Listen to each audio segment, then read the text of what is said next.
E aí, vamos fazer o nosso ano bíblico? Iniciamos hoje o poderoso livro de Atos dos Apóstolos. Você percebe como avança a Igreja de Deus sobre esta terra e a narrativa do capítulo 1 começa a nos dar uma noção do surgimento e desenvolvimento da Igreja, tendo em vista a ascensão de Jesus. Você observa o capítulo 11, no verso 11, quando um anjo está aqui recepcionando Jesus enquanto esse ascende aos céus. E este anjo, ao ver os varões galileus, os homens da Galileia, os discípulos do Senhor, olhando para Jesus, eles dizem no verso 11, varões de Galileus, por que estáis olhando para o céu? Este mesmo Jesus que dentre vós foi elevado aos céus, voltará do modo como para o céu o vistes subir. Ou seja, temos aqui uma fórmula fácil e prática de se compreender. Jesus vai voltar do jeito como para o céu ele subiu. Ele sobe, ele ascende aos céus à vista das pessoas de modo pessoal, em carne e osso.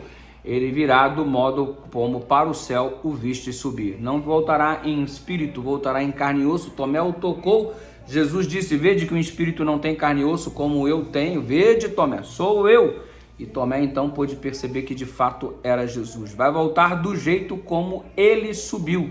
Ele não sobe secretamente, ele não sobe em espírito e ele voltará deste jeito. Tanto é que Apocalipse 1, verso 7 diz, eis que veio com as nuvens e todo olho o verá. A igreja agora precisava marchar, estava reunida com a promessa de receberem o poder do Espírito Santo e era um momento de escolher alguém para assumir o lugar daquele que se foi.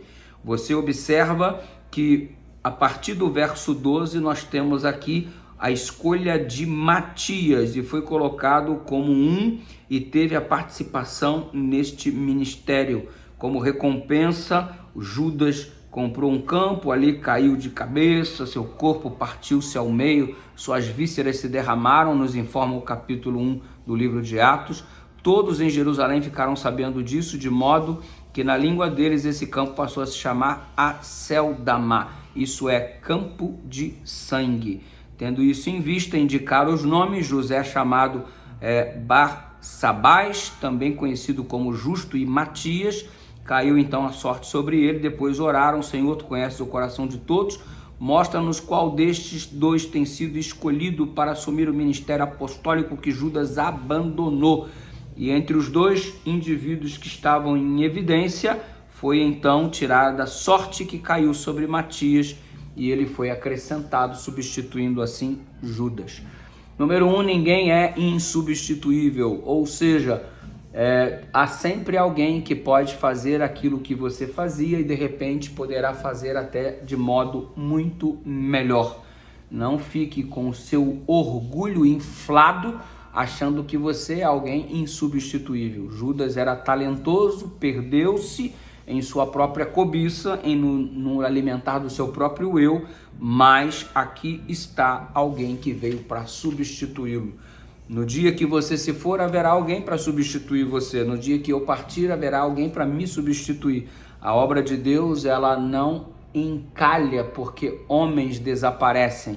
A obra de Deus, ela sempre continua porque os homens são instrumentos e o verdadeiro autor da obra é o Senhor. Você observa o capítulo 2, que é muito poderoso, e você percebe aqui o derramamento do Espírito Santo e a manifestação do dom de línguas como consequência de terem os discípulos sido batizados com o Espírito Santo. O batismo do Espírito Santo pode ser definido no verso 4, e todos foram cheios do Espírito. O que é ser batizado pelo Espírito? É ser cheio do Espírito. Aqui, neste caso, como havia uma festa em Jerusalém, com povos de todos os lugares da terra, com diferentes línguas, Deus capacitou os discípulos para que eles pregassem em outros idiomas, para que essas pessoas pudessem ser alcançadas com as boas novas do Evangelho. Eles não tinham capacidade humana para isso, mas o Espírito lhe concedeu a cada um deles cada capacidade extraordinária para o desenvolvimento deste dom. Note que a manifestação do dom de línguas é apenas uma consequência ao batismo do Espírito Santo. Esta consequência poderia ser qualquer outro dom, mas dentro do contexto era necessário que fosse o de línguas. Hoje, de modo equivocado, muita gente utiliza isso como prova de que há o Espírito Santo e como única prova. Mas não é a única prova, é apenas um dos muitos dons listados em Efésios, em Coríntios. E se fosse tão importante assim, das 20 manifestações do Espírito no livro de Atos, as 20 teriam a manifestação do dom de línguas e apenas 3, Atos 2, Atos 10 e Atos 19. O próprio Cristo não falou em línguas, não teria Jesus a direção do Espírito Santo. Enfim, o apóstolo Paulo, que está regendo praticamente o Novo Testamento, é ele que diz com autoridade de apóstolo, autoridade de teólogo, dizendo: agora, pois, permanecem a fé, a esperança e o amor, porém o maior destes é o amor. O maior dom do Espírito é o amor e não falar em outras línguas. Se você tivesse que escolher entre falar em outras línguas e amar as pessoas e a Deus, o que você escolheria? Obviamente o amor é o maior de todos os dons, e isso quem diz não sou eu, é a própria palavra. E o fruto do Espírito é amor, paz, longanimidade, benignidade, bondade, mansidão, domínio próprio. Gálatas 5:22. Nem dom de línguas aqui é citado. É um dom importante? Sim. Essencial em Atos 2? Correto. Mas não é um dom que somente tendo este você prova que tem o Espírito Santo. Mas é amando as pessoas, porque nisto conhecereis verdadeiramente que são os meus discípulos, se vos amardes uns aos outros. O capítulo 3 do livro de Atos, nós temos um mendigo aleijado que é curado pela palavra poderosa que emana da boca de Pedro. Por meio do poder de Deus, ele é restabelecido.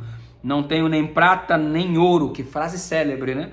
Mas o que tenho te dou. Em nome de Jesus Cristo, levanta e anda. Tomaram o cara pela mão direita e ele se ergueu. Um milagre aconteceu. A pregação de Pedro, então, teve um público que estava muito concentrado diante do que acabara de ver.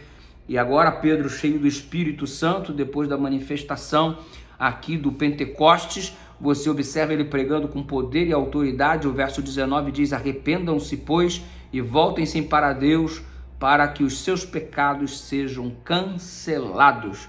E Pedro falava a verdade. O verso 15 diz: vocês mataram o autor da vida, mas Deus o ressuscitou dos mortos e nós somos testemunhas disso.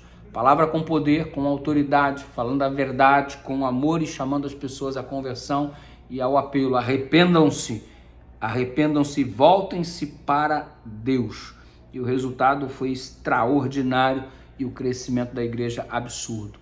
Pregar cheio do Espírito, pregar em comunhão com Deus, pregar focado na missão, é a nossa função. O resultado, Deus é quem dará. E o resultado para a igreja foi extraordinário. Graça e paz.